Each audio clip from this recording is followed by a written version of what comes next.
Ice in Minneapolis, ladies and gentlemen. We're going to talk about that tonight on the report from Tugger Mountain. Stick around and listen.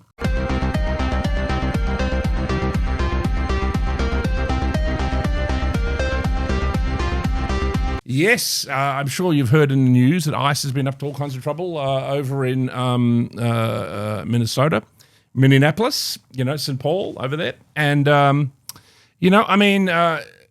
there's an interesting Nick Fuentes talk about all this. He says that Minneapolis is one of the great functional white states. And, of course, that's why they're pouring Somalis in there left, right and centre. And most of them are here, in America on temporary visas, and Donald Trump's revoking them. And he's sending in ICE to get rid of them. I mean, what you're seeing with the opposition to ICE just doing their job, you've got to be remembered that ICE are, they are law enforcement officers, ladies and gentlemen, So in America, you don't mess with law enforcement. You certainly don't kick their cars. You don't try and run them over. You don't try and run over an American policeman with a car, and if you do, you can expect to get shot, just like that good woman. And, of course, there's that funny meme online, which is, what do you think of ICE over in Minnesota? And it says, pretty good, because the second guy to get shot was Pretty. His name was Pretty. And, of course, he wasn't really that pretty. He had quite a long face. He was a Jewish nurse, probably paid by George Soros to cause trouble. And then they kind of photoshopped his face. They widened his face and made him look more handsome. That's what mainstream media is up to over there. So this is a colour revolution, and it's very easy. And you can see they've already got Donald Trump to back off. So, and, for example, Barack Obama, he deported more people than Donald Trump did in term 1 or term 2. So, and no one ever complained about what Barack Obama was doing in relation to deportations. So, it's clear that Trump will not be allowed to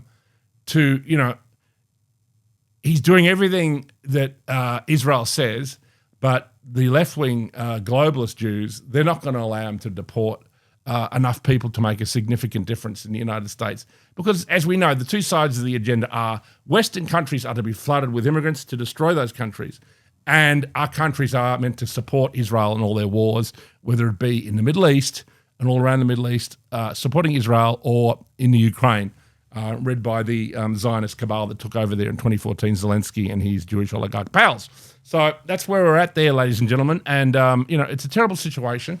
Robert Bavino, who is the, he was sort of the Obergruppenführer, or the leader of ICE in Minnesota. He's had to resign.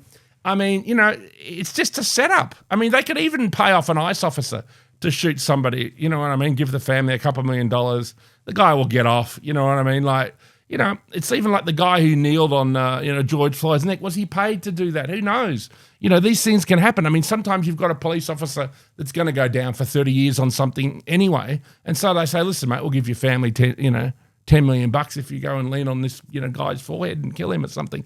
I don't know, mate. I don't know how it all works, but intelligence agencies and the deep state have ways to do this and to create this kind of dire division. And, I saw another interesting thing online.